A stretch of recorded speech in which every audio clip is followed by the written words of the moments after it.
On my 30th birthday, my fiancé grabbed the mic at my surprise party and announced while filming for his followers that I needed to stop pretending to be someone I'm not, because I was too boring for social media fame. The room fell silent. My mom was in tears. And in that moment, I realized I didn't know this man at all. My name's Jonah. I'm 30. I thought I had life figured out. Decent job, amazing friends, and until that night, a fiancée named Tessa. We've been together 3 years.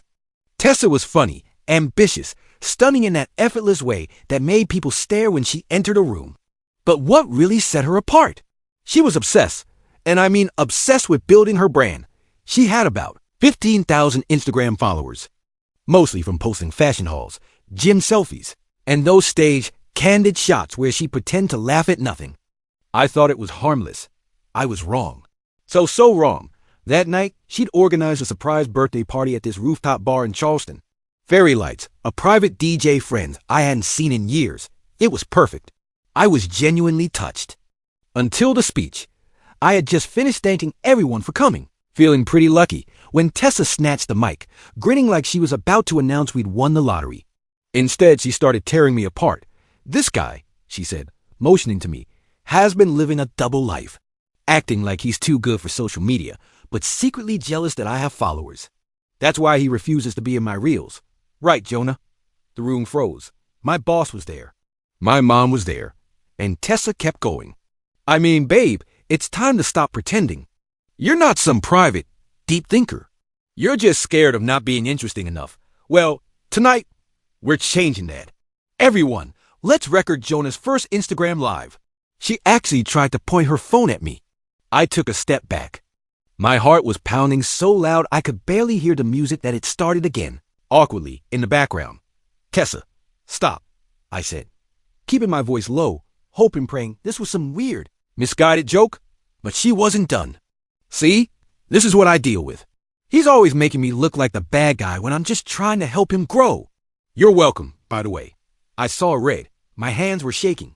I grabbed the mic back, said nothing, just stared at her. Then I set it down, walked out, and took the stairs 2 at a time to the street below. The cool night air hit me like a slap. Behind me, I heard gasps. Someone later, I'd find out it was my best friend. Tyler had turned off the music. People started leaving. Tessa ran after me in her sky-high heels, demanding I come back, that I was overreacting, that it was just content, and I should be grateful. I got in an Uber, left her standing there screaming my name by the time I got home. She'd already posted a reel of me walking out captioned, "When your man can't handle a strong woman challenging him." The comments? Flooded with "Girl, you deserve better," and "Dump him, queen." I sat in the dark, staring at the screen. And for the first time in years, I felt nothing for her. No love. No sympathy. Just done. So I did the only thing I could think of. I opened Instagram. Posted a photo from earlier that night, the one where I was cutting the cake surrounded by friends, before she humiliated me. Captioned it, "Best birthday gift? Finding out the truth before it's too late." Then I blocked her. Her friends, her backup accounts. I nuked them all. The next morning, my phone wouldn't stop buzzing. Missed calls, texts, DMs from numbers I didn't know. My coworkers asking if I was okay. Tyler texting, "Dude, she's lost it. Call me." But I didn't call. I showered, got dressed, went to work. And that's when the next wave hit. Because Tessa, she wasn't done yet. I thought blocking Tessa would bring peace. Oh, I was so naive. By 9 a.m. the next day, the nightmare leveled up. I walked into the office, coffee in hand, determined to ignore the digital dumpster fire she'd lit. But the second I stepped through the door, my coworker Kayla grabbed my arm. Double quotes Jonah. "Have you seen what she posted?" I blinked at her, confused. My stomach dropped. "What now?" She pulled out her phone. Tessa had gone full scorched earth mode overnight. Instagram stories, posts, threads, all with one theme. I was a controlling narcissist who tried to sabotage her career. One story showed her crying actual tears, claiming I emotionally manipulated her and ruined her birthday surprise. The post? A black and white filtered selfie of her looking devastated. Caption, "When you give your heart to someone and they shatter it for clout. Out. I almost choked on my coffee." She humiliated me at my party, and now I was the clout chaser. The irony was so thick I could taste it. Then came the kicker. She posted a carousel of screenshots. My birthday post. My Instagram block notification. Yes, she screenshotted it. And drumroll an email she fabricated making it look like I threatened to sue her for defamation. Spoiler, I didn't. But her followers didn't know that her minions flooded my DMs. You're trash. Men like you are why women have trust issues. One even told me to go crawl back under whatever rock I came from. The worst part? People I barely knew started messaging too. A guy I met once at a networking event 2 years ago.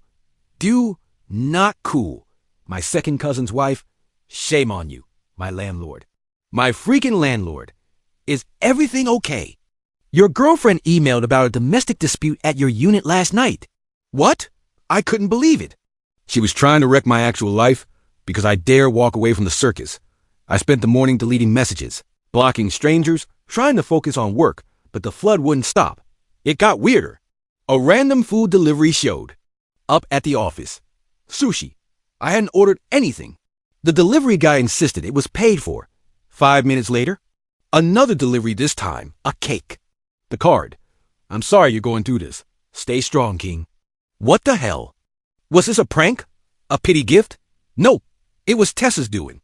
Later I found out she'd ordered both for the narrative. She was setting me up as this poor misunderstood guy she tried to help, who rejected her. So now she was doing the kind thing and sending me food. But she wasn't done by lunchtime. She'd filmed a TikTok, of course she did, where she sobbed about having to take legal action against someone she loves because she feared for her safety. I stared at my phone in shock. Legal action? Safety. I'd done nothing. But the comments? They didn't care about facts. They ate it up.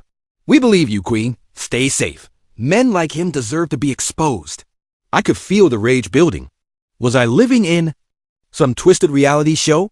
I didn't know what was worse, the lies or the fact that people believed them. Tyler called. I answered on the first ring. Bro, I just saw. You okay? No, man. I'm not okay. She's making me out to be some monster. And people are buying it. He paused. You need to fight back. How? Anything I post will just look like damage control. Then don't post. Collect receipts. And just like that, clarity hit. He was right.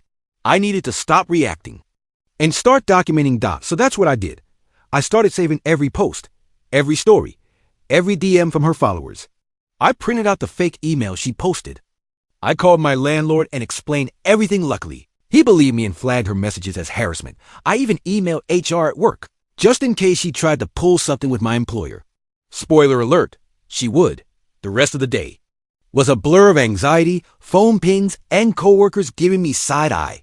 Tessa, meanwhile, she was thriving on the chaos. Her follower count went up by 5,000 in a day. I didn't sleep that night. Couldn't. My phone lit up all night long. Anonymous text. A pizza delivery at 2 a.m., a spammy email claiming to be from an attorney representing Tessa, demanding I cease and desist cyberbullying her. Cyberbullying? I hadn't posted a single thing except my cake photo. By sunrise, I was exhausted and pissed. That's when I made a decision. If she wanted a war, fine. I'd fight back, but smart. No angry rants.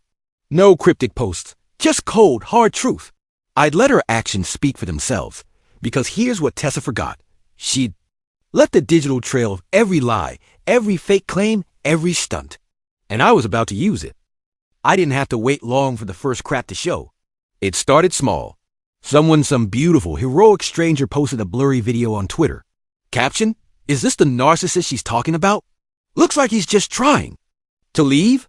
It was from my birthday party. You could see me, backing away as Tessa shoved her phone in my face, ranting about growth and branding. At first, nobody cared.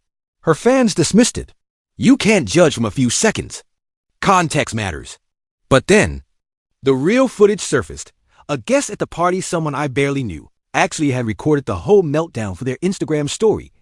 And when the internet saw it, the tides began to turn. There I was, calm, embarrassed, begging Tessa to stop. And there she was, shouting about my boring energy and how I was ruining her brand opportunities.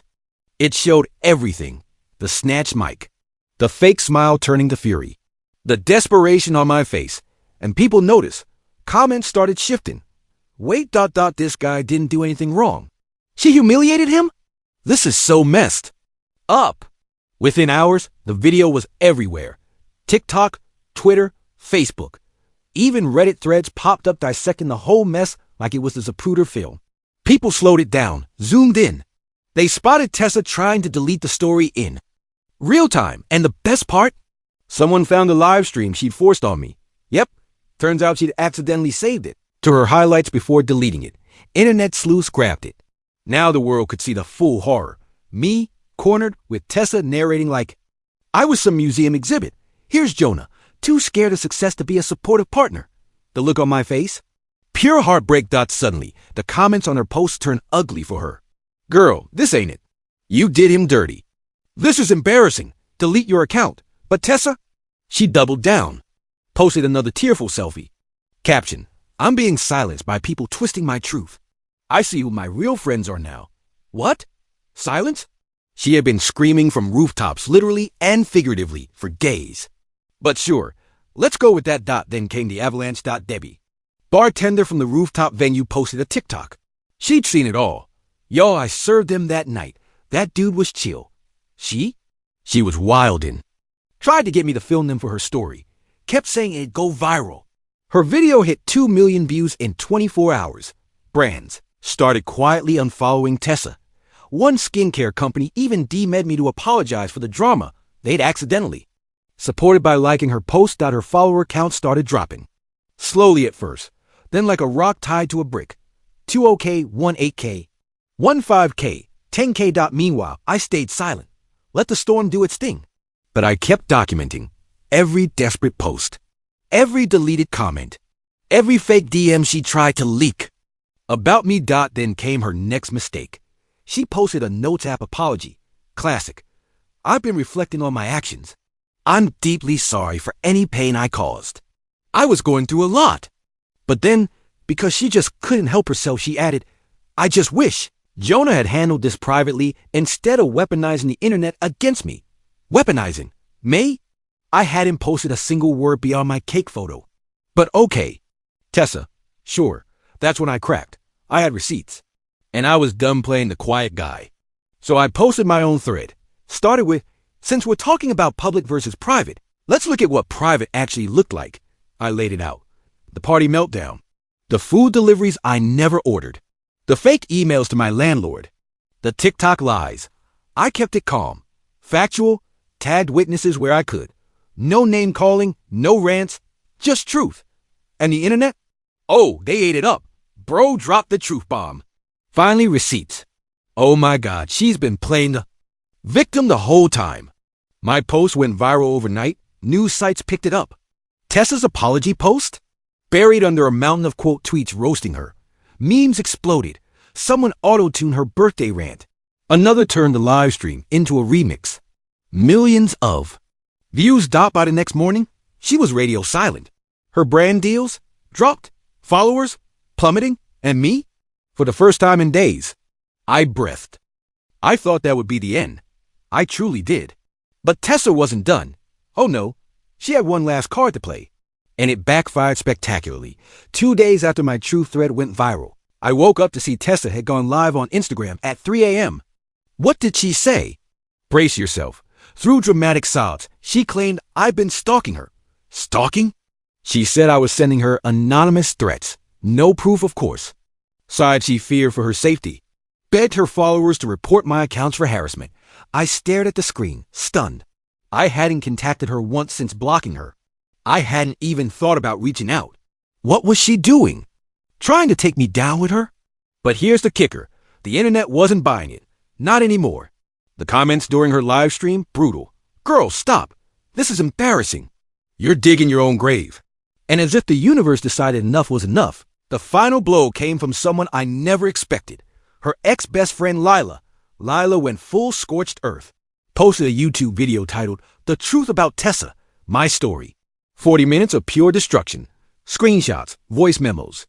Even old texts of Tessa plotting to sabotage Lila's partnerships so she could land the deals herself. And yes, she confirmed what I suspected all along. Tessa didn't just accidentally humiliate me at my birthday. She planned it. Wanted to go viral for the breakup so she could pivot her brand. The video exploded. Within 24 hours, it had 1 million views. Comments were ruthless. She's a menace. Can't believe I ever followed this clown. Jonah deserves an apology. Brands? They didn't just unfollow her now. They issued statements. One clothing brand she used to promote flat out said, "We've ended our collaboration with Tessa due to recent revelations that don't align with our values." Meanwhile, I kept quiet. Let it all play out. People flooded my inbox with apologies. Strangers who'd hated me a week ago now sending support. Even people I hadn't spoken to in years messaged to say, "I'm so sorry. I didn't know." But the best? The absolute best? The rooftop bar where she staged her humiliation stunt posted a video compilation on TikTok. Titled it, "When Your Influencer Meltdown Becomes the Entertainment of the Night." It was a highlight reel of her rant, my awkward exit, and the guest stunned faces, set to circus music. Over 5 million views. Tessa tried damage control. Posted a notes app. Statement again. Claimed she was being cyberbullied by misogynists and haters who can't stand a strong woman speaking her truth. But this time, no one bartered out her follower count. Down to 3K sponsors. Gone. Reputation. In shreds. And me? I was finally free. But the story wasn't over. Not yet. 1 week later, I got a call. Unknown number. I let it go to voicemail. Checked it. And froze out it was Tessa's mom. "Jonah, I'm so sorry. I had no idea how bad things had gotten. She's not okay. She's agreed to check into a real program this time. Please know, we never wanted this. I hope you're doing all right." And that's when the weirdest thing happened. I felt sad. Not for Tessa. Exactly. But for everything. For the mess. For the wasted time. For the destruction she caused. Chasing an image. But that sadness lasted all of 5 minutes. Because right after that voicemail, I got another notification. Tessa had launched an OnlyFans. No joke. The caption on her first post? "Rebuilding. Stronger. Hotter. Unapologetic." I laughed so hard I nearly cried. The internet may forget. I won't. I thought the OnlyFans stunt would be the last chapter in this saga. I laughed it off, shut off my phone, and tried to move on. But Tessa? Oh, she had one more grenade to throw. And this one nearly cost me everything. It started a few days after her rebuilding. Stronger, hotter, unapologetic. Debut. The internet had mostly moved on. New drama, new villains. Tessa's follower count flatlined. I stopped checking. I was done, or so I thought. That Friday, I got an email. It was from HR, subject line, "Urgent, formal complaint review." My stomach flipped. Inside, a formal complaint. Alleging that I'd harassed and intimidated Tessa at my workplace. Claimed I'd threatened to sabotage her career if she spoke out. What? My head spun. There were dates listed. Times. Even a fake email chain attached someone pretending to be me, sending her threats. I sat there in my office stunned. My heart was pounding. This couldn't be happening. Could it? I immediately called HR, explained everything.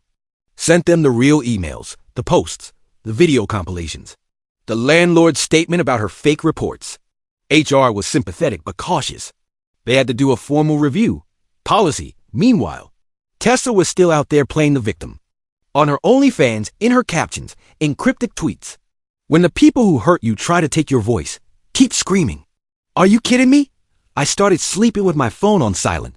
Couldn't take the pings anymore. My friends were checking in constantly, but I felt like I was losing my mind. Was I overreacting? Was this nightmare really still going? Then, the universe threw me a bone. Remember Lila, the ex-best friend who exposed her? She came through again. Lila DM'd me screenshots. Tessa had been messaging mutual contacts, trying to bribe someone to back up her workplace harassment claims. Offering money, exposure, even free subscriptions to her OnlyFans. I couldn't believe what I was reading. Lila sent the receipts to HR herself. And that was the final nail. HR called me into a meeting. Their tone had completely changed. "We're closing this investigation. We believe you've been the victim of a targeted harassment campaign. We're deeply sorry for the stress this has caused." Finally, but I wasn't done. I've been quiet too long. I posted one final thread. Just the facts, the fake emails, the HR statement, with permission, the messages Lila provided, no name calling, no drama. Just truth. The internet exploded. How is she not in jail? This woman is unhinged. Jonah is a saint for staying calm through all this. The memes came back. Someone made a fake movie poster, Gaslight, the Tessa story, starring Tessa as herself, and Jonah as the villain who did nothing. I'll admit I laughed. For the first time in weeks, I laughed and meant it. And Tessa?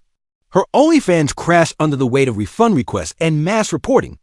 Brands that had stayed silent issued statements distancing themselves. Her follower count dropped below 1,000. She tried to pivot again, this time as a mental health advocate. No one was buying it. Her mom reached out one last time. Jonah, I'm so sorry. She's agreed to inpatient treatment. Real treatment. Please know, we see the truth now. Thank you for being kind despite everything. I didn't respond. What was left to say? And that's where the story should have ended. But life's messy. A month later, I was at a friend's wedding. Beautiful day. Sun shining. Everyone relaxed, laughing, enjoying themselves. And guess who showed up? Tessa. Uninvited. She single quotes D-dyed her hair. Wore oversized sunglasses. But when she took them off, there she was. Same smirk. Same fake confidence. Jonah, she said like we were old friends. Can we talk? I stared at her, blinked, said nothing. Tyler stepped in. No, you need to leave. Now. The bride herself came over. Tessa, I don't know what you're doing here, but you're not welcome. And for the first time ever, Tessa left quietly. No scene. No tears. No speech. Just walked away. And me? I felt like I could finally breathe again. The nightmare was over, or so I hope. You'd think seeing Tessa slink away from that wedding would have been the end. A quiet exit. A silent fade into irrelevance. But no, Tessa wasn't built for quiet. She wasn't wired for fade-outs. She had one final move. And when it hit, it felt like the grand finale of the wildest, most exhausting show. I never asked the star and Doc. It happened exactly 2 weeks later. I was at work. A normal day. No chaos. No drama. Then boom, an email notification. Subject line. Exclusive media request. We're covering your story. What? I opened it, confused. A journalist. From a massive entertainment site. They wanted to interview me. Because get this, Tessa had sold our entire saga to a tabloid. She spun it as my truth. How I escaped my manipulative exit smear campaign. Photos.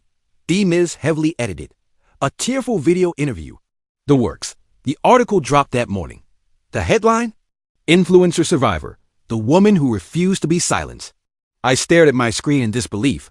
Survivor? Of what? I could have stayed quiet. Could have let it slide. But something in me snapped. Enough was enough. So I said yes to the interview. And I didn't hold back. I shared everything. The videos. The fake emails. The HR investigation. The landlord's statement. Lila's receipts. The memes. The OnlyFans pivot. All of it. And I did it calm. Cool. No name calling. Just the facts. The article went live 3 days later. Headline. The truth about Tessa. Receipts, lies, and the man who finally spoke out. It exploded. Comments flooded. Wow, she really tried to ruin him. I can't believe I ever supported her. Legend for staying so composed. But the real explosion? That came on TikTok. Someone made a side-by-side video. On one side, her interview full of crocodile tears. On the other, the clips of her birthday meltdown, the rooftop rant, the wedding crash. It went viral. 10 million views. Overnight. Tessa? She deactivated everything. Instagram, TikTok, even her OnlyFans. Gone. Vanished. Like she'd never existed online at all. And me? For the first time in forever, my phone was quiet. Blissfully, beautifully quiet. But here's the twist nobody saw coming. 2 months later, I got a letter. Real mail. Handwritten. No return address. Inside, a note. From Tessa, I'm sorry. I see it now. I was lost. I hurt you. I hurt myself. I hope one day you can forgive me. No drama. No excuses. Just that. And weirdly, that was the real ending. Because the truth is, this wasn't a story about destroying someone. It was a story about surviving. Someone who was determined to make me the villain. A story about standing up. About letting the truth fight its own battle. I kept the letter. Not out of sentiment, but as a reminder. A reminder of how fast things can spiral when someone starts believing their own lies and tries to drag you down with them. And now, I'm good. No more drama, no more chaos. Just peace. 0 and 4. Those wondering, the cake photo's still up. The retweet's still pinned, and every once in a while, I still get random likes, small reminders that I survived. That's the end of today's story. Did things turn out the way you thought? Or were there some surprises along the way? Share your thoughts in the comments. I'd love to hear what you think. If you enjoyed this journey, don't forget to hit the like button. And if you haven't joined the community yet, now's the perfect time. Subscribe and turn on notifications so you're always the first to catch new stories. Thanks for watching, and I'll see you in the next adventure.